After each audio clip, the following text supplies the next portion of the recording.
How's it going, everyone, and welcome back to Rangers Rundown. The streak is broken in dramatic overtime fashion. The Rangers have broken their losing streak and finally won their second game of the season against the Buffalo Sabres. Oh, man. Still a stressful game to watch, but ultimately, I am relieved, I'm smiling, I'm happy, and it was a great game. Before we launch into the game, just a couple of things. This was the end of a 4-game road trip, so we will see the Rangers back at MSG Saturday night against the Penguins.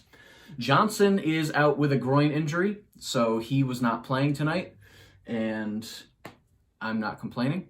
I mean, I hope he gets better. I wish no ill will on anyone, but, maybe that helped us tonight. I don't know. But he is out with a groin injury. It might just take him out of the lineup tonight.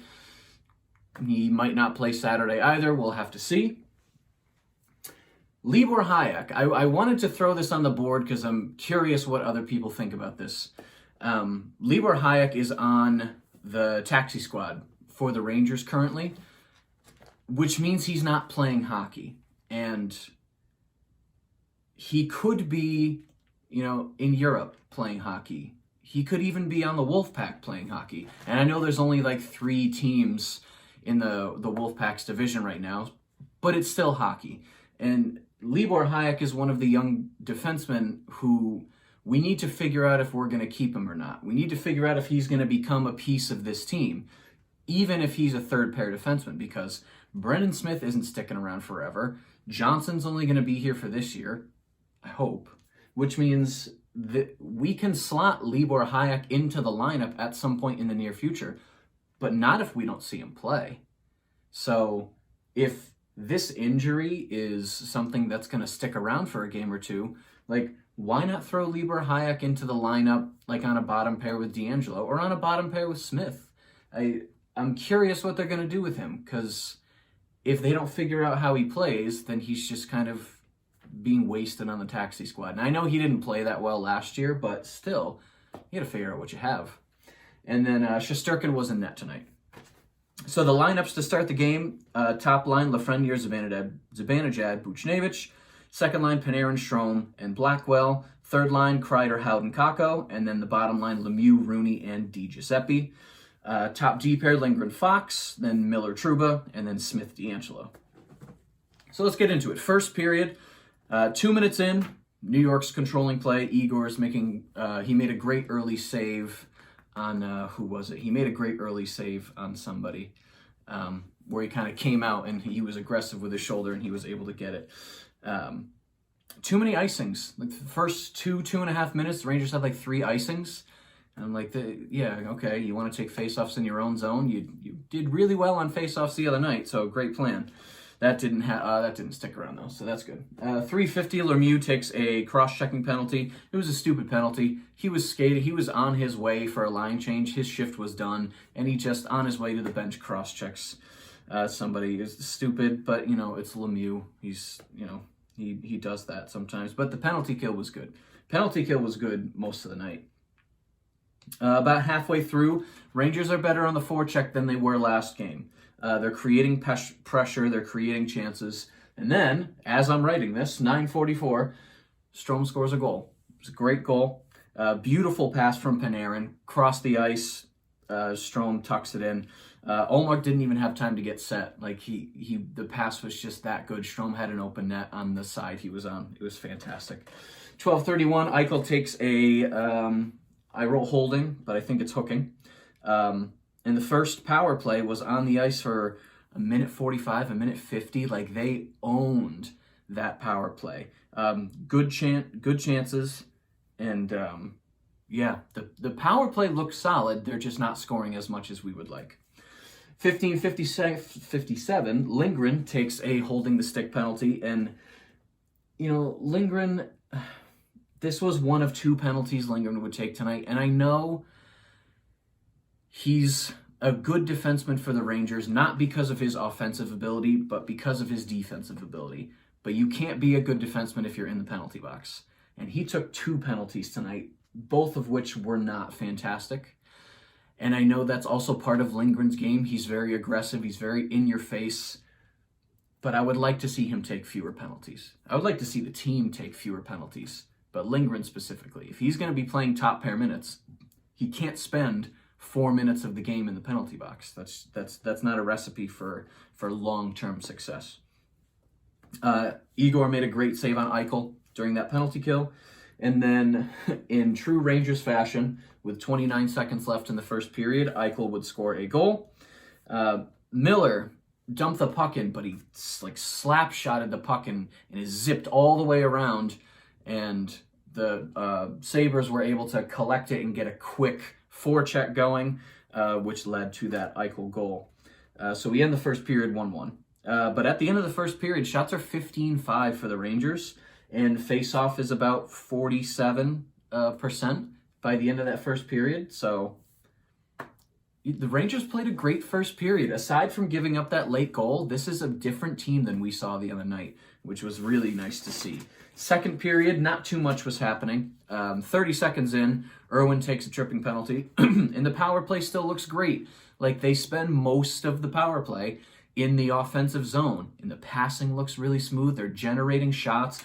Allmark was nuts tonight. He was standing on his head. I think he got the second star of the game, and rightfully so. He played fantastic. So we didn't score on that power play.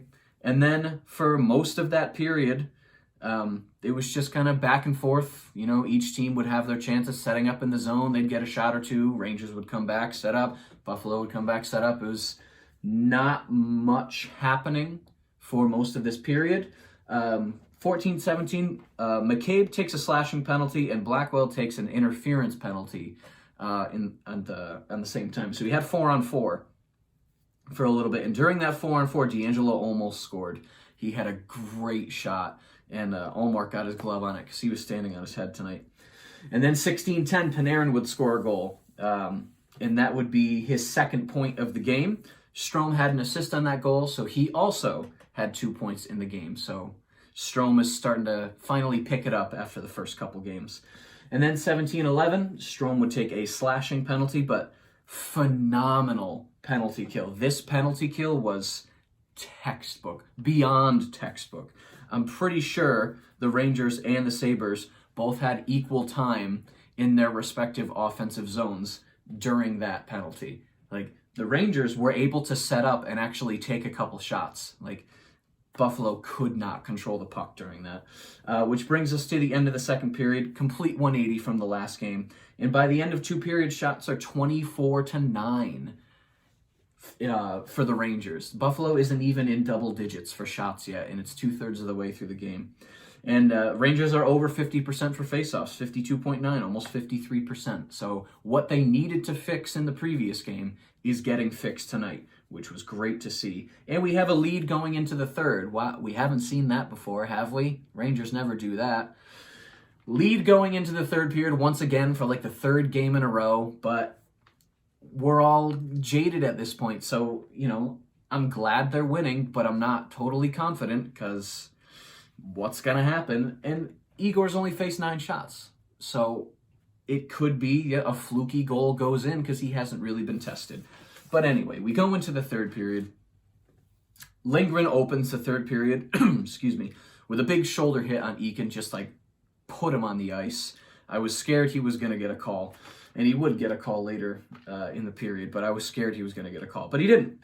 Almost a minute into the game, Lafreniere, I jumped off the couch. I really thought it was going in. It was a cross-ice pass, and if Lafreniere had just elevated the puck a little bit, he would have scored, but Allmark got his pad over there. It was so close. And then 3-4 minutes into the game, Buffalo already has 5 shots on goal. Like, I don't know what their coach said to them during this intermission, but whatever he said, it worked because Buffalo was shooting. Igor was making great saves, smothering the puck, not letting rebounds out. 4:27, Lindgren takes a cross-checking penalty on against Okposo. Do you pronounce the K? I never know. Okposo. And he went awkwardly into the boards. Like, his feet were at awkward angles when he hit the boards. So he ended up going to the Sabres locker room. He would come back towards the end of the period, so he's okay. But it looked a little awkward. And then Sabres waste no time on that power play. 20 seconds in, Reinhart would score on a deflection. It was a great goal, but it was very discouraging as a Rangers fan because you see them yet again give up a lead in the third period. Up until and including this game tonight, the Rangers have only scored twice in the third period so far this season. And we're now 7 games into the season. They've only scored twice in the third period. That needs to change because last year they were phenomenal in the third period. And that's what you need to be if you want to win games. So 2 goals in the third period in 7 games, that needs to change. 6 minutes in, Rangers get a strong shift. It looked like a power play, honestly. It was 5-on-5, but it looked like the Rangers were on a power play. If you were just kind of watching the game, you would have thought they were on the power play. It was great. 9:30, the puck ends up under Allmark. He does the whatever you call it, the coffin, and it ends up under his arm. They looked at the replay a couple times just to make sure it didn't slide over the goal, and it didn't, but it was close. And then a minute later, 10:30, Lafreniere has another almost goal. Like, this kid had so many chances tonight to get his first goal, and eventually he would get it in overtime. But my God, that third period, he was trying so hard. Oh my God. 10:46. Skinner throws the puck right over the glass. He immediately knew it. His head goes up, and he just skates right to the penalty box. He doesn't even try and fight it. He just goes there. That power play, my God, the Rangers need some freaking puck luck. 3 grade A chances, and Allmark is standing on his head for the Sabres. They spent almost the entire time in the offensive zone, the first power play unit. They spent maybe a minute 50 just passing, shooting, getting the puck back, cycling it around, shooting, getting it back. Like the Sabres could not get the puck out of their zone. And then the rest of the period was pretty standard, back and forth, nothing really of note. Oposo would come back for the last couple minutes, so he was fine. 3 minutes left. Dahlin hip checks Rooney and gets him up on his shoulders, lifts him up off of the ice and brings him off the other way. It looked like Rooney was doing a cartwheel. It looked like Dahlin was doing a wrestling move. He had him on his shoulders, and it was ridiculous. And Rooney was pissed. He got off the ice and he wanted a piece of Dahlin, and rightfully so. It's one thing to hip check somebody, but then to throw him on your shoulders and then throw him off the other side. I'm surprised Dahlin didn't get a penalty because that was pretty dangerous. So we go to overtime and we come away with a point. And at this point, I'm like, okay, if they lose in overtime or the shootout, at least they got a point. At least they got a point. They didn't lose in regulation. We have a point. And we get to overtime and it's back and forth. First line goes on, not much. Second line goes on, not much. Quinn's third line in the overtime is Lafreniere, Miller, and Blackwell. 3 of the newest people in this roster he puts on. And wouldn't you know it, freaking Lafreniere scores his first NHL goal in overtime to win the game. I was so excited. I was screaming and yelling. I was hooting and hollering on my couch. I was so excited for this kid. Took him 7 games to finally find the back of the net, and he does it in dramatic fashion in overtime. It was so great. If you didn't watch the game, go watch the highlights. It was a great goal. And Blackwell had the assist on that, which means Blackwell now has points in 3 straight games for the Rangers. So, good for him. What a find.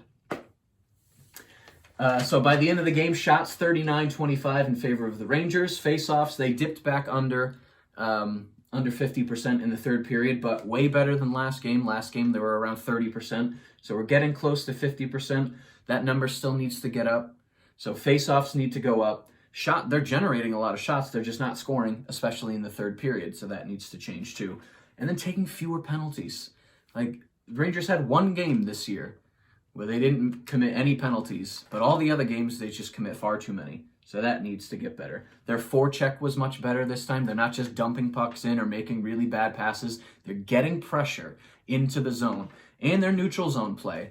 was much better. They're better at getting through that neutral zone with the puck still on their stick, and it was just it was a better effort tonight than it was last game. The trivia question tonight, Keandre Miller scored his first NHL goal last game against the Sabres, and he is the youngest Rangers defenseman to score his first NHL goal since who? And I'll give you a second. I didn't know the answer. I rarely know the answers to these questions. But the answer is Michael Del Zotto. He scored his first NHL goal as a defenseman with the Rangers when he was 19. So he beat Keandre by 2 years, but still, Miller is the youngest since Michael Del Zotto. The next game is Saturday nights, 7 p.m., back at Madison Square Garden. Maybe home ice makes a difference. Maybe we can string a couple wins in a row here. And we see the Penguins after seeing them earlier this week. So we'll see if we can finally get a win against the Penguins this season, Saturday night at MSG. If you enjoyed this video and you'd like to see more videos like it, be sure to hit the subscribe button. Thank you so much for watching, and I will see you in the next rundown.